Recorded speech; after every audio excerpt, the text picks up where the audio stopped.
जय श्री राम भक्तजनों, आप सभी का स्वागत है श्री रामचरितमानस के वार्षिक पाठ के 71वें दिन की कथा में।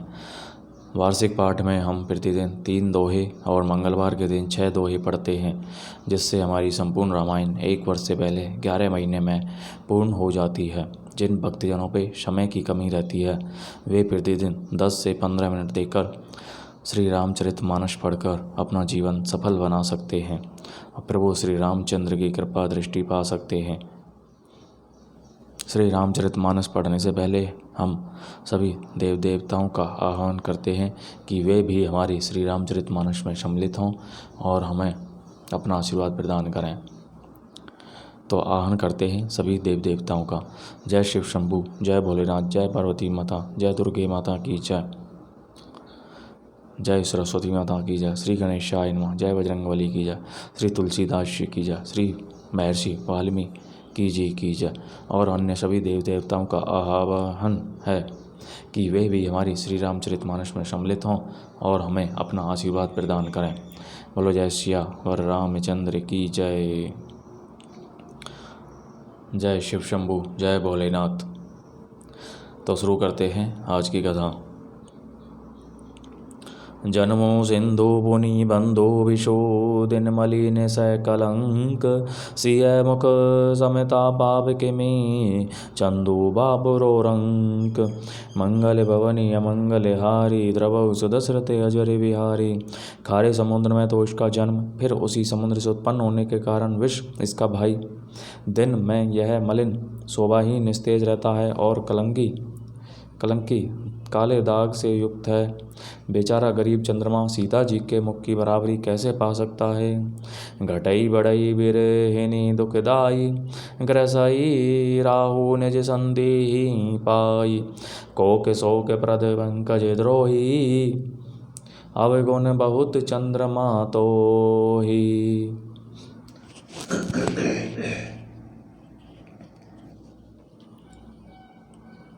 फिर यह घटता बढ़ता है और गृहिणी स्त्रियों को दुख देने वाला है। राहु अपनी संधि में पाकर इसे ग्रस लेता है। चकवी के वियोग का शोक देने वाला और कमल का वैर उसे मुरझा देने वाला है। हे चंद्रमा, तुझ में बहुत से अवगुण हैं, अर्थात जो सीता जी में नहीं है। वैदेही मुख पट तर दीने, होई दोषु बड़े अनुचित कीने। सिय मुख छवि विदु ब्याज बखानी, गुर पहीं चले निशा बड़ी जानी। अतः जानकी जी के मुख की तुझे उपमा देने में बड़ा अनुचित कर्म करने का दोष लगेगा। इस प्रकार चंद्रमा के बहाने सीता जी के मुख की छवि का वर्णन करके बड़ी रात हो गई। जान वे गुरुजी के पास चले। करी मुनि चरण सरोज प्रणामा, आए सुपाई कीन्हे विश्रामा। विगत निसार गुनायक जागे, बंधु बिलो की कहने अस लागे। मुनि के चरणों में प्रणाम करके आज्ञा पाकर उन्होंने विश्राम किया। रात बीतने पर श्री रघुनाथ जी जागे और भाई को देखकर ऐसा कहने लगे। अयौ अरुण अविलोक हो ताता, पंकज को के लोक सुखदाता। बोले लखनऊ जोरी जुग पानी, प्रभु प्रभाऊ सूचक मृदुबानी। हे तात देखो, कमल चक्रवाक और समस्त संसार को दुख देने वाला अरुण उदय हुआ है। लक्ष्मण जी दोनों हाथ जोड़कर प्रभु के प्रभाव को सूचित करने वाली कोमल वाणी बोले। अरुणोदय संकुचे कुमुद, उड़गन ज्योति मलिन। जिमी तुम्हार आगमन सुनी, भय निरपति बलहीन। मंगल भवनी मंगल हारी, द्रवहु सुदशरथ अजर बिहारी। अरुणय उदय होने से कुमुदनी सकुचा गई और तारागणों का प्रकाश फीका पड़ गया। जिस प्रकार आपका आना सुनकर सब राजा बलहीन हो गए हैं। निरप सब नखत करहीं उजियारी, टारी ने सकहीं चाप तम भारी। कमल कोक मधुकर खगनाना, हर से सकल निशा अविशाना। सब राजा रूपी तारे उजाला मंद अर्थात मंद प्रकाश करते हैं, पर वे धनुष रूपी महान अंधकार को हटा नहीं सकते। रात्रि का अंत होने से जैसे कमल, चकवे, भंवरे और नाना प्रकार के पक्षी हर्षित हो रहे हैं, ऐसे ही प्रभु सब भगत तुम्हारे होई हई टूटे धनुष सुखारे। ओयऊ भानु बेनु श्रम तम नासा दोरे नखत जग तेज प्रकाशा। वैसे ही हे प्रभु आपके सब भक्त धनुष टूटने पर सुखी होंगे। सूर्य उदय हुआ, बिना ही परिश्रम अंधकार नष्ट हो गया, तारे छिप गए, संसार में तेज का प्रकाश हो गया। रवि निज उदय ब्याज रघुराया, प्रभु प्रतापु सब निरपन है दिखाया। तब भुज बल महिमा उद्घाटी, प्रगटी धनु विघटन परिपाटी। हे रघुनाथ जी, सूर्य ने अपने उदय के बहाने सब राजाओं को प्रभु आपका प्रताप दिखलाया है। आपकी भुजाओं के बल की महिमा को उद्घाटित करने, खोल कर दिखाने के लिए ही धनुष तोड़ने की यह पद्धति प्रकट हुई है। बंधु वचन सुनी प्रभु मुस्काने, होई सुचि सहज पुनीत नहाने। नित्य क्रिया करी गुरु पही आए, चरण सरोज सुभग सिरनाए। भाई के वचन सुनकर प्रभु मुस्कुराए।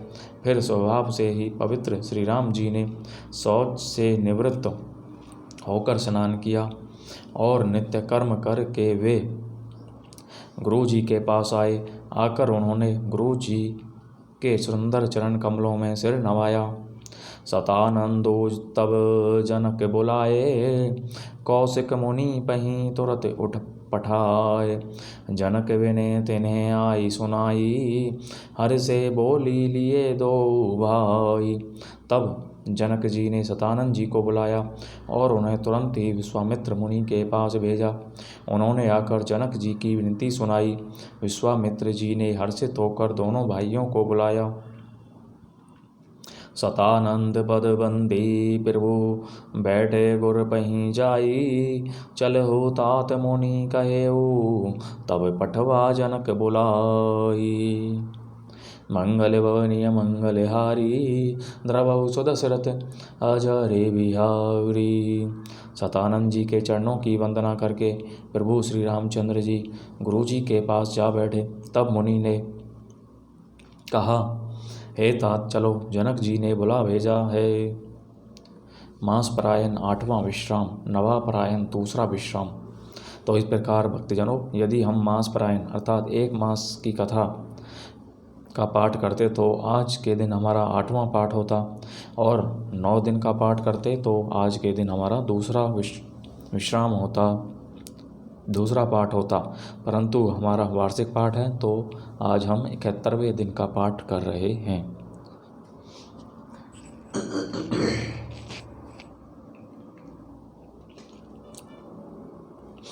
श्री राम लक्ष्मण सहित विश्वामित्र का यज्ञशाला में प्रवेश।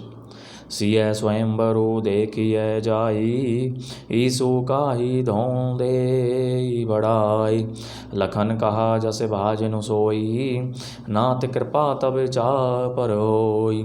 चलकर सीता जी के स्वयंवर को देखना चाहिए, देखें ईश्वर किसको बढ़ाई देते हैं।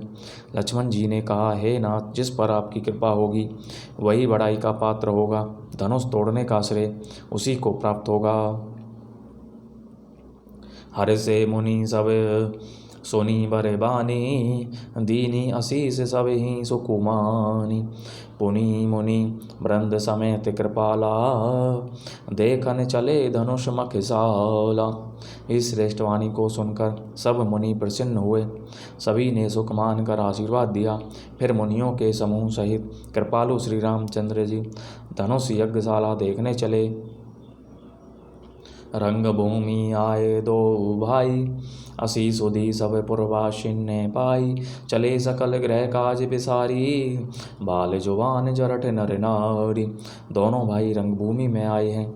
ऐसी खबर जब सब नगरवासियों ने पाई, तब बालक जवान बूढ़े स्त्री पुरुष सभी घर और कामकाज को भुलाकर चल दिए। देखी जनक भीर भय भारी, सोची सेवक सब लिए हंकारी। तुरत सकल लोगन ने पहीं जाऊ, आसन उचित देहु सब काहू। तब जनक जी ने देखा कि बड़ी भीड़ हो गई है। तब उन्होंने सब विश्वास पात्र सेवकों को बुलवा लिया और कहा, तुम लोग तुरंत सब लोगों के पास जाओ और सब किसी को यथा योग्य आसन दो। कही मृदु वचन विनीत तेने, बैठारे नर नारी। उत्तम मध्यम नीच लगो, निज निज थल अनुहारी। मंगल भवनीय मंगलहारी, द्रवौष दशरथ अजरे बिहारी। उन सेवकों ने कोमल और नम्र वचन कहकर उत्तम, मध्यम, नीच और लघु सभी श्रेणी के स्त्री पुरुषों को अपने अपने योग्य स्थान पर बैठाया। बोलो जय श्री रामचंद्र की जय।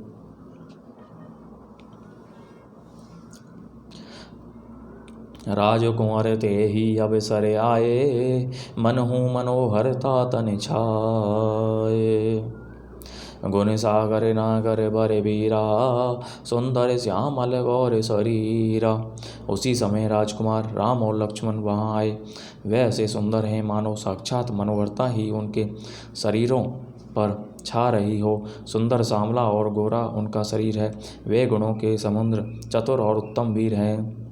राज समान विराजते रूरे, उड़गन महू जनु जोग विदु बूरे। जिन्हें के रही भावना जैसी, प्रभु मूर्ति तिन्हें देखी तैसी। वे राजाओं के समाज में ऐसे सुशोभित हो रहे हैं मानो तारा गणों के बीच दो पूर्ण चंद्रमा हों। जिनकी जैसी भावना थी प्रभु की मूर्ति उन्होंने वैसी ही देखी। देख ही रूप महारन धीरा, मनहु वीर रसो धरे शरीरा। डरे कुटिल नृप प्रभु ही निहारी, मनहु भयानक मूर्ति भारी। महान रणधीर राजा लोग श्री रामचंद्र जी के रूप को ऐसा देख रहे हैं मानो स्वयं वीर रस शरीर धारण किए हुए हों। कुटिल राजा प्रभु को देख कर डर गए मानो बड़ी भयानक मूर्ति हो। रहे असुर छल छोने पे बेसा, तिन्हें प्रभु प्रगट काल समय देखा। पुरवासिन देखे दो भाई, नरभूषण लोचन सुखदाई।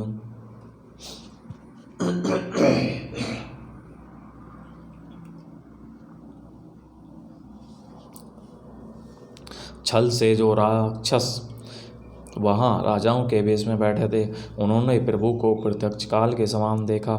नगर निवासियों ने दोनों भाइयों को मनुष्यों के भूषण रूप और नेत्रों को सुख देने वाला देखा। नारी बिलो कहीं हरिषि ही हैं, निज निज रुचि अनुरूप। जनु सोहत सिंगार धरी, मूर्ति परम अनूप।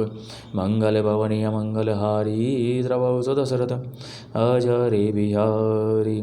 स्त्रियां हृदय में हर्षित होकर अपनी अपनी रुचि के अनुसार उन्हें देख रही हैं मानो श्रृंगार रस ही परम अनुपम मूर्ति धारण किए सुशोभित हो रहा हो। विदूषण ने प्रभु विराट मैरीशा, बहुमुख कर बगलोचन शीसा। जनक जाति अवलोकहीन कैसे, सजग सगे प्रिय लागही जैसे। विद्वानों को प्रभु विराट रूप में दिखाई दिए, जिसके बहुत से मुँह, हाथ, पैर, नेत्र और सिर हैं। जनक जी के सजातीय कुटुंबी प्रभु को किस तरह कैसे प्रिय रूप में देख रहे हैं, जैसे सगे सजन संबंधी प्रिय लगते हैं। सहित विदे विलो कहीं रानी, शिशु सम प्रीति न जाति बखानी। जोगिन ने परम तत्व में भाषा, शांत शुद्ध सम सहज प्रकाशा। जनक समेत रानियाँ उन्हें अपने बच्चे के समान देख रही हैं। उनकी प्रीति का वर्णन नहीं किया जा सकता। योगियों को वे शांत, शुद्ध, सम और स्वतः प्रकाश परम तत्व के रूप में दिखे। हरि भगत ने देखे दो भ्राता, इष्ट देव सब सुखदाता। राम ही चितव भाए जे ही सिया, सो सने हो सुखो नहीं कथनिया। हरि भक्तों ने दोनों भाइयों को सब सुखों के देने वाले इष्ट देव के समान देखा। सीता जी जिस भाव से श्री रामचंद्र जी को देख रही हैं, वह स्नेह और सुख तो कहने में ही नहीं आता।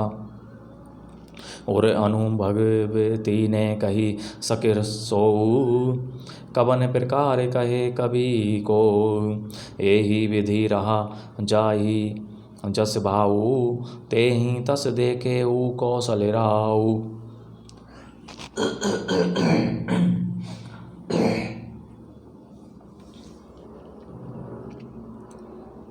उस स्नेह और सुख का वे हृदय में अनुभव कर रही हैं, पर वे भी उसे कह नहीं सकती। फिर कोई कभी उसे किस प्रकार कह सकता है। इस प्रकार जिसका जैसा भाव था, उसने कौशलादि श्री रामचंद्र जी को वैसे ही देखा। राजत राज समाज महु कौशल राज किशोर, सुंदर श्यामल गौर तन विश्व विलोचन चोर। मंगल भवनीय मंगलहारी द्रवौ दशरथ अजरे बिहारी। सुंदर सांवले और गोरे शरीर वाले तथा विश्व भर के नेत्रों को चुराने वाले कौशल आदि के कुमार राज समाज में इस प्रकार सुशोभित हो रहे हैं। सहज मनोहर मूर्ति दो, कोटि काम उपमा लघु सो।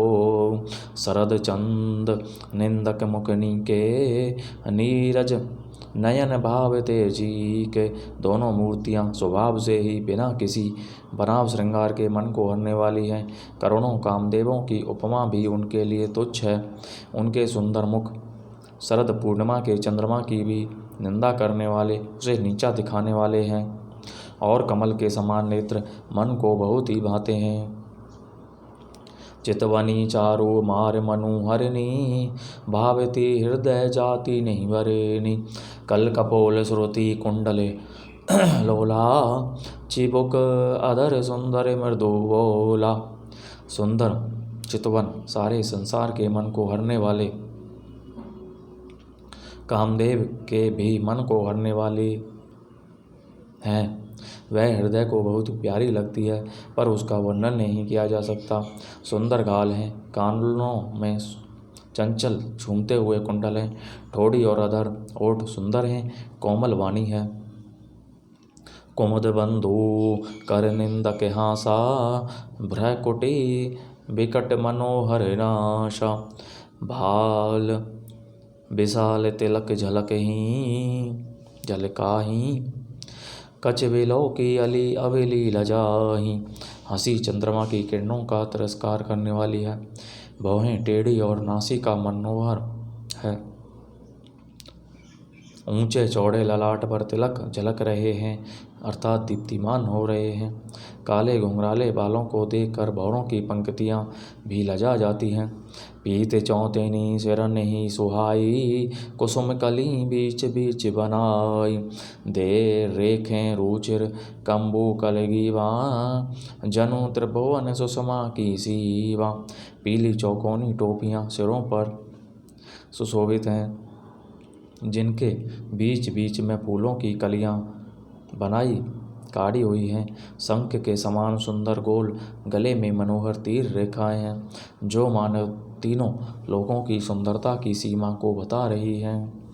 कुंजर मणि कंठा कलित उरन ही तुलसी का माल, विरसव कंद के हरि ठबिनी, बल निधि बाहु विशाल।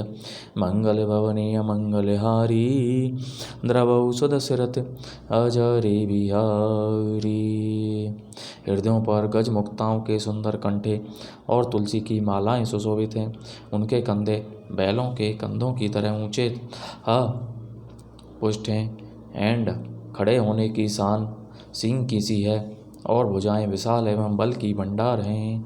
बोलो जय सियावर रामचंद्र की जय। तो इस प्रकार भक्तजनों, आज की कथा का विराम यहीं पर होता है। बोलो जय सियावर रामचंद्र की जय। सभी देव देवताओं का बहुत बहुत धन्यवाद जो हमारी श्री रामचरितमानस में सम्मिलित हुए। प्रभु श्री राम शिव शंकर भोलेनाथ सभी का कल्याण करें। बोलो जय सियावर रामचंद्र की जय। और सभी भक्तों को निर्जला एकादशी की भी शुभकामनाएं, जो कि बोलो जय श्री रामचंद्र की जय।